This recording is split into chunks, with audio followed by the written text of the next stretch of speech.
بسم اللہ الرحمن الرحیم۔ السلام علیکم ورحمۃ اللہ وبرکاتہ۔ نبی کریم رحمۃ للعالمین سید المرسلین حضرت محمد صلی اللہ علیہ وآلہ وسلم نے فرمایا کہ میری امت میں کچھ لوگ ایسے پیدا ہوں گے جو زنا کو، ریشم کو، شراب کو، آلات موسیقی اور گانے بجانے کو حلال قرار دیں گے۔ اللہ ان میں سے لوگوں کو مسخ کر کے بندر اور خنزیر بنا دے گا۔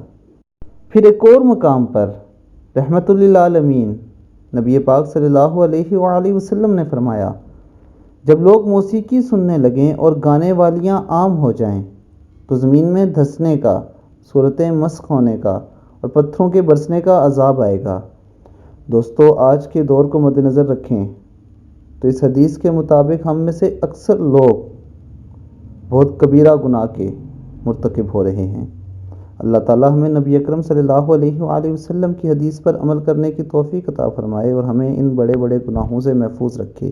السلام علیکم ورحمۃ اللہ وبرکاتہ۔